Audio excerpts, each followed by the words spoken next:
ہاں سحری میں اگر غسل فرض ہو جائے تو جلدی غسل کرنا ضروری نہیں ہے، خوب سمجھ لیں. کسی کو نائٹ فال ہو گیا یا غسل فرض ہو گیا رات کو، تو آرام سے فجر کی نماز سے پہلے غسل کر لے. وہ غسل نماز کے لیے ضروری ہے، روزے کے لیے ضروری نہیں ہے. کھا بھی سکتے.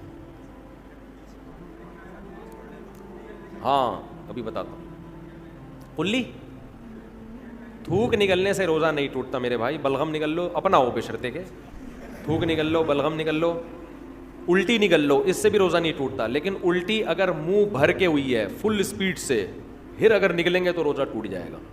تھوڑی بہت جو کھٹی کھٹی آج کل سب کو ہی لوگ کہتے ہیں ڈکاریں آ رہی ہیں. رمضان میں نا کھانے پینے پہ تھوڑا کنٹرول کریں. ابھی آپ کہہ رہے ہیں ملائی پراٹھے کی بات کر رہا تھا، ابھی کنٹرولنگ کی بات کر رہے ہیں.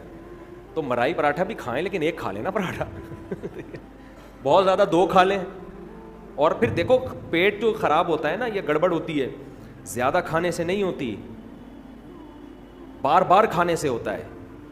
یہ خوب سمجھ لو. زیادہ کھانا بھی نقصان دہ ہے، اتنا نہیں ہوتا. ہمارے ہاں یہ ہے کہ لوگ ایک دفعہ کھا کے جب تک دوبارہ صحیح طرح سے بھوک نہیں لگتی دوبارہ کھا لیتے ہیں. یہ بہت خطرناک چیز ہے. اس کی مثال، آپ کو افطاری میں طبیعت سے بھوک لگ رہی ہے، آپ نے پھوڑ دیا، پکوڑے بھی پھوڑ دیے اور سموسے بھی پھوڑ دیے، کھجوروں کا ڈبہ پھوڑ دیا. آپ تجربہ کر کے دیکھو پیٹ خراب نہیں ہوگا آپ کا. لوگ کھا رہے ہوتے ہیں، ادھر سے لیمن کا شربت، ادھر سے یہ، ادھر سے کھا لیا، کنٹینیو جتنا کھانا تھا کھا لیا. اب آپ نماز پڑھنے کے لیے آئے، اب 10-15 منٹ کا درمیان میں آ گیا وقفہ. اب اگر ایک کھجور بھی کھاؤ گے نا وہ پیٹ خراب کر سکتی ہے. اب نہیں کھانا آپ نے جب تک دوبارہ شدید بھوک نہیں لگ جاتی. یہ اتنا بہترین نسخہ ہے نا صحت کا، اس کو زندگی کا. میں یہ نہیں کہہ رہا کہ افطاری میں پھوڑ دو، آپ تباہ و برباد کر دو. میں بتا رہا ہوں کہ پھر بھی نسبتاً بہتر ہے. اس سے اتنا نقصان، زیادہ کھانے سے بہت زیادہ نقصان نہیں ہوتا، بے وقت کھانے سے، بغیر بھوک کے کھانے سے زیادہ نقصان ہوتا ہے. سمجھ رہے ہیں؟ ہمارے ہاں لوگ رمضان میں ان کا وزن بھی بڑھ رہا ہے کم ہونے کے بجائے، بیمار بھی ہو رہے ہیں. وجہ کیا ہے؟ افطاری میں کھانے پینے کے بعد نماز پڑھ کے آئیں گے، اب بھوک کم ہو چکی ہوتی ہے، معدے نے اپنے ورک شروع کر دیا، اب آ کے دوبارہ کھا رہے ہیں. پھر وہ دیکھ رہے ہیں وہ میز کے نیچے سے پلیٹ کھینچی، 2 پکوڑے رہ گئے تھے، چلو یار فریج میں جا کے دیکھا یار وہ دہی بڑے تو رہ ہی گئے تھے، چارنے والے وہاں سے لے لیے، اور پھر وہاں سے کھجور کے ڈبے میں ہاتھ مارا. اب یہ جو جگالی کر رہے ہو نا آپ بکریوں کی طرح، بکری کا کام ہے سارا دن کھاتی رہے گی، مینگنیاں بنا کے نکالتی رہے گی. انسان میں مینگنیاں نہیں ہوتی بھائی. ٹھیک ہے نا؟ انسان کا ایک پراپر ٹائم ہوتا ہے، اسی حساب سے چلتا ہے انسان. تو اب آپ سارا دن جگالی، اب کیا کرنا ہے آپ نے؟ افطاری میں پھوڑ پھاڑ دیا تو اس کے بعد اب نہیں کھاؤ. اب اگر شدید بھوک لگتی ہے تراویح کے بعد آپ کھا لیں. لیکن میں نے تجربہ یہ کیا کہ تراویح کے بعد بھی اگر صحیح طرح پیٹ بھر کے کھا لو تو پھر سحری میں نہیں کھایا جاتا. تو بہتر یہ ہے کہ تراویح کے بعد بھی نہ کھائیں. اب سخت بھوک لگ رہی ہے تو تھوڑا سا کھا لیں. سمجھ رہے ہیں؟ کتنا کھا لیں؟ تھوڑا سا، تاکہ سحری میں پھر تمیز سے کھائیں آپ.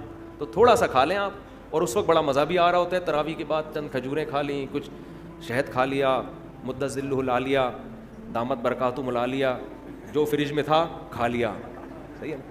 پھر جب آپ نے تھوڑا 2-4 نوالے لے لیے، جن کو چائے کی عادت ہے انہوں نے چائے پی لی، پھر آپ کو سحری میں ملائی پراٹھے کھاتے ہوئے مزہ آئے گا، اور وہ ہضم بھی ہوگا، وہ نقصان بھی نہیں دے گا. تو لوگ میرا پراٹھے اور ملائی والا بیان سن رہے ہوتے ہیں، یہ پوری ترتیب نہیں سن رہے ہوتے. یہ ایسے ہی ہے جیسے 4 شادیوں کا بیان تو سن لیا، حقوق اور عدل کا بیان آپ نے نہیں سنا. تو کھائیں، پراٹھے بھی پھوڑیں، ملائی بھی پھوڑیں آپ، لیکن شدید بھوک کے وقت پھوڑیں آپ. اچھا سحری میں ایک چھوٹا سا کام اور کر لیں، بالکل اینڈ پہ سحری نہ کریں، کیونکہ پانی کے لیے پھر پیٹ میں جگہ بچتی نہیں ہے، اور پانی نہیں پیو تو سارا دن گزارنا مشکل ہو جاتا ہے. تو آپ 1 گھنٹہ پہلے سحری کر لیں تاکہ 1 گھنٹے بعد پھر طبیعت سے پانی پی لیں. تو یہ بھی نہیں ہوتا تو جیسے چل رہا ہے ویسے چل رہے ہیں، زیادہ ٹینشن لینے کی ضرورت نہیں ہے. روزے میں خود ہی ایڈجسٹ ہو جاتا ہے، کچھ عبادت بھی تو ہے نا، اللہ بھی کچھ مدد کرتا ہے. اس رمضان میں شیطان ایک دھوکہ یہ دیتا ہے کہ آپ نے اگر روزے رکھے ہیں تو کون سا تیر مار لیا، ساری دنیا روزے رکھ رہی ہے. یہ شیطان کا بہت بڑا حملہ ہے. میرا معاملہ یہ ہے، الحمدللہ ہم سب روزے رکھتے آ رہے ہیں بچپن سے ہی. جب سے بلوغت کی دہلیز پہ قدم رکھا ہمارے گھر میں روزے کا معمول تھا، روزہ چھوڑنے کا تصور نہیں تھا. اب بھی نہیں ہے، پہلے بھی نہیں تھا. تو رکھتے آ رہے ہیں بچپن سے، بلکہ جب بالغ نہیں تھے اس وقت بھی رکھتے تھے، ہمارے بچے اب بھی رکھ لیتے ہیں، تو منع کرنا پڑتا ہے کہ بھائی نہیں رکھو، بچوں کو تو شوق ہوتا ہے کہ رکھنا ہے۔ تو الحمدللہ معمول ہے، لیکن اس کے باوجود میں یہ سوچتا ہوں کہ اے اللہ، میرے جیسے نالائق کو تو نے یہ توفیق دے دی کہ میں رمضان کے روزے رکھ رہا ہوں، یہ تیرا مجھ پہ بہت بڑا احسان ہے۔ انسان یہ سمجھے اپنے بارے میں کہ صرف میں ہی گویا رکھ رہا ہوں، مجھے باقیوں سے غرض نہیں ہے وہ کیا کر رہے ہیں، میرے اوپر تو بڑا احسان ہے اللہ کا۔ ہم تو نالائق ہیں بھائی، عام دنوں میں ایک روزہ رکھنے سے پہلے 10 دفعہ سوچتا ہے انسان کل رکھوں کہ نہیں رکھوں، رکھتا ہے تو ایسا سمجھتا ہے جیسے آج ہم نے بہت بڑا تیر مار لیا کوئی، اور رمضان آتا ہے ہم جیسے مجھ جیسے نالائق کو اللہ توفیق دے دیتا ہے 29 یا 30 روزے رکھنے کی، 30 کی تو 15 سال ہو گئے، کوئی رپورٹ ہے ہی نہیں، 29 ہی ہوتے ہیں پاکستان میں، 29 روزے رکھنے کی اللہ ہم جیسے نالائقوں کو توفیق دے دے، تو بھائی میں تو اپنا معاملہ اللہ سے دیکھتا ہوں کہ مجھ سے تو نے اتنی بڑی نیکی کروا لی، مجھے کیا پتا بھائی قدیر بھائی کیا کر رہے ہیں، شاکر بھائی کیا کر رہے ہیں، رفیع بھائی ہیں، یہ تو روزہ رکھ کے پتہ ہی فرق ہی نہیں پڑتا ماشاءاللہ، روزے میں بھی ایسے ایسے گھوم رہے ہوں گے یوں کر کے، آپ دیکھ لیں کبھی ان کو آ کے روزہ رکھ کے نا عصر کے وقت سب مرجھائے ہوئے ہوتے ہیں، کراچی میں جیسی گرمی ابھی شروع ہو گئی ہے تو رفیع بھائی نہیں ماشاءاللہ مرجھائے ہوئے ہوتے ہیں، ان کو پتہ نہیں کچھ اللہ نے الگ سے کوئی انرجی دی ہے،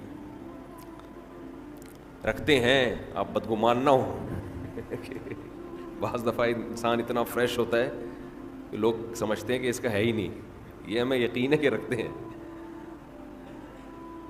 تو میں تو یہ دیکھتا ہوں کہ میرے جیسے نالائق کو اللہ نے توفیق دی، میں تو اس پہ خوش ہوں بھائی، میں تو اس پہ خوش ہوں کہ ہم جیسے تیسے ہیں، جتنے مرضی نالائق ہوں، وہ بھائی ایک روزہ نہیں، 2 نہیں، 3 نہیں، 4 نہیں، 5 نہیں، 6 نہیں، 7 نہیں، 8 نہیں، اللہ نے کتنے روزے ہم سے رکھوا لی، تو ایک دل میں راحت محسوس ہوتی ہے، خوشی محسوس ہوتی ہے۔ ہاں تھوڑا سا یہ خوف بھی ہونا چاہیے، تھوڑا سا، کہ ایسا نہ ہو کہ ہماری کسی بدعملی سے اجر ضائع ہو جائے، یہ خوف بھی ضروری ہے، یہ خوف بھی، تاکہ اترائے نہیں انسان۔ لیکن اصل تو یہ ہے کہ یہ کیا ہے، نعمت ہے۔ ہمارے نبی صلی اللہ علیہ وسلم سے بھی ثابت ہے، ہمارے نبی اپنے آپ کو موٹیویٹ کرتے تھے روزہ رکھ کے، اپنے آپ کو موٹیویٹ کر رہے ہیں، اپنی حوصلہ افزائی کر رہے ہیں۔ کیسے حوصلہ افزائی؟ جب آپ صلی اللہ علیہ وسلم روزہ افطار کر لیتے، کیسے انسان کو خوشی محسوس ہوتی ہے نا۔ آج خوشی اس لیے نہیں ہو رہی کہ سحری میں 3 پراٹھے پھوڑے ہوئے ہوتے ہیں، پھینیاں کھجلے کھائے ہوئے ہوتے ہیں، بھوک ہی نہیں لگ رہی ہوتی، وہ تہ جو بیٹھنا شروع ہوتی ہے عصر مغرب میں جا کے، تو وہ جو ڈکاریں، اکثر لوگ مجھ سے رمضان میں یہ پوچھ رہے تھے کھٹی ڈکاریں نگلنے سے روزہ تو نہیں ٹوٹتا؟ ایسا لگتا ہے ہر آدمی کھٹی ڈکاریں ہی نگل رہا ہے سارا دن بیٹھ کے، کیونکہ ہر آدمی یہ مسئلہ پوچھ رہا ہوتا ہے کھٹی ڈکاریں نگلنے سے روزہ تو نہیں ٹوٹتا؟ ابے بھائی تو کیا ڈکاروں کے علاوہ اور کوئی کام نہیں ہے کیا؟ بہرحال یہ تو میں ایسے ہی کہہ رہا ہوں، لیکن جتنا مرضی 3 یا 4 بھی کھا لو تو بھی بہرحال انسان ایک مجاہدہ کرتا ہے، تبھی تو دنیا پرست آدمی ایک روزہ بھی نہیں رکھتا۔ ہٹے کٹے لوگ دیکھے ہم نے، ڈاکٹروں نے ان کو کہا ہوا بھی ہے کہ تم نہیں کھاؤ، تمہارے لیے کھانے کے علاوہ دنیا کا ہر کام تم پہ سوٹ کرتا ہے، پھر بھی روزہ نہیں رکھتے، ان سے نہیں رہا جاتا 2-4 گھنٹے بھی کچھ کھائے پیے بغیر، ان کو چائے چاہیے، ان کو گٹکا چاہیے، ان کو پان چاہیے، ان کو نسوار چاہیے، ان کو روٹی چاہیے، ان کو کچھ نہ کچھ جانوروں کی طرح جگالی کرنے کے لیے چاہیے کہ منہ گھومتا رہے ان کا، ہے روزہ خور آپ دیکھ لو۔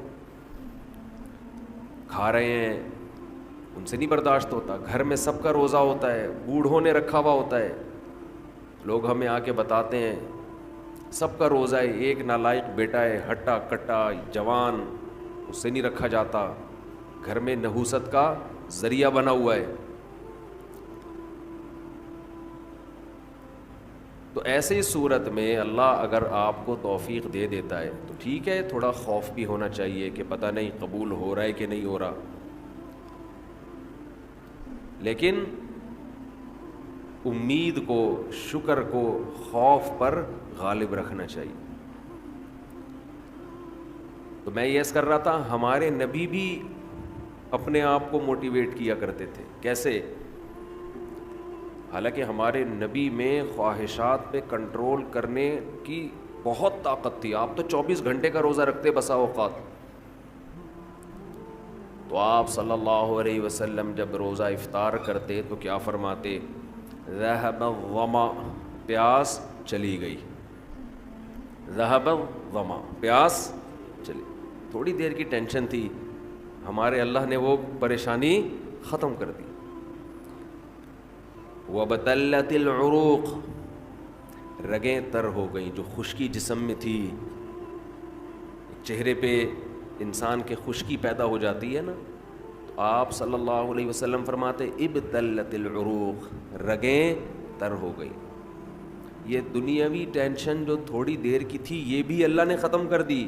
وَثَبَتَ الْأَجْرُ إِن شَاءَ اللَّهُ, اور اللہ نے چاہا تو اجر ہمارے نام اعمال میں لکھ دیا گیا. یعنی یہ ہمارے لیے کتنی خوشی کی بات ہے کہ ہمارے رب نے ایک نیکی ہم سے کروا کے جو پریشانی تھی وہ بھی ختم کر دی, اور نیکی کا ثواب ہمیشہ کے لیے ہمارے اعمال میں درج کر دیا.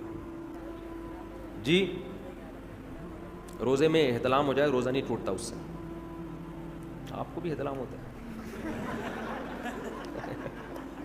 آپ تو غائب ہو جاؤ گے, مارکیٹ سے شٹ جاؤ گے. جی کیا؟ کپڑا فولڈ کرنا نماز میں, یہ آستینیں اوپر کر کے فولڈ کرنا کونیوں سے اوپر, یہ جائز نہیں ہے. اگر پہلے سے ہی آستینیں ہی اوپر تک ہیں تو پھر ٹھیک ہے, تھوڑی بہت فولڈ نہیں, یہ بھی فولڈ کرنا لازمی ہے نماز میں. گلی والا سوٹ پہنے, بغیر گلی والا پہنے, مرضی آپ کی. جماعت کھڑی ہوئی ہے, اسی جگہ پہ کھڑے ہو کر سنتیں پڑھنا جائز نہیں ہے.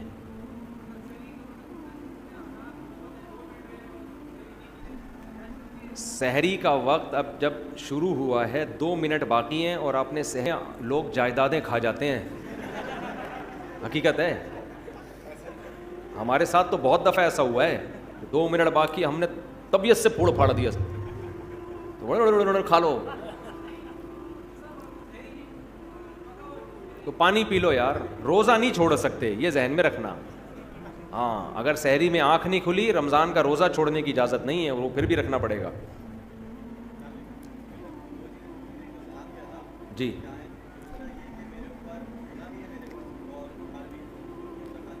تو ادھار مائنس کر کے دیں, ادھار مائنس کر کے جو بچے اس پہ زکوٰۃ دیں. انہوں نے کہا سلام کے آداب, سلام کے تو کیا آداب بتاؤں, وہ آداب والا لطیفہ یاد آ رہا ہے مجھے, سنا ہے؟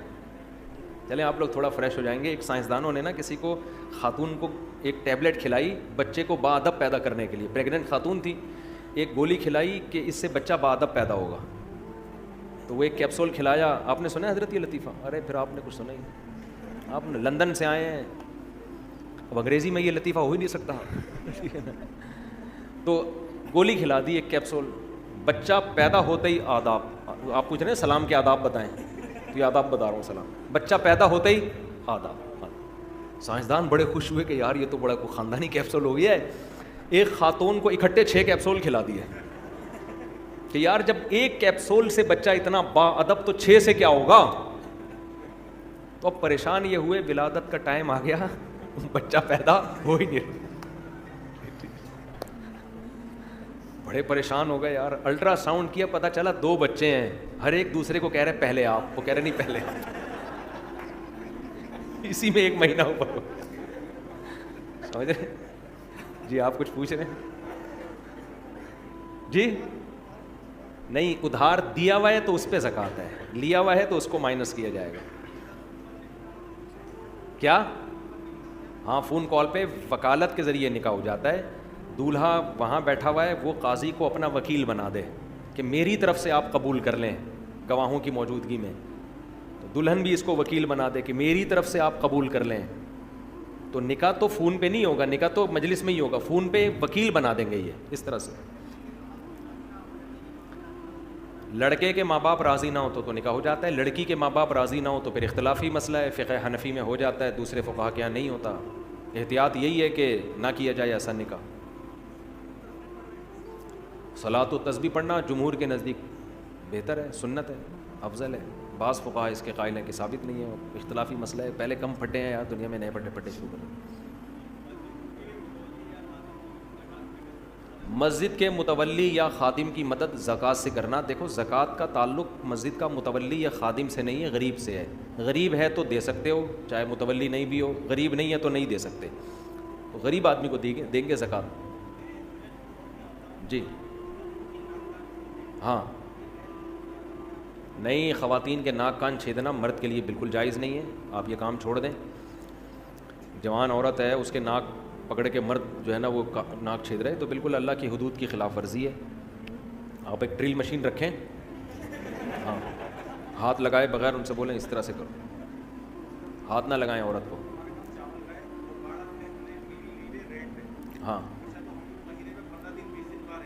جی, آپ 15-20 دن کے لیے وہاں جاتے ہیں. نہیں, 15 دن کے لیے جب کسی شہر میں جائیں گے تو پھر پوری نماز پڑھنی پڑے گی. آپ 15 دن کے بعد نہیں, پہلے دن سے ہی پوری پڑھیں گے. اگر 15 دن کے لیے گئے ہیں, نیت پہلے سے.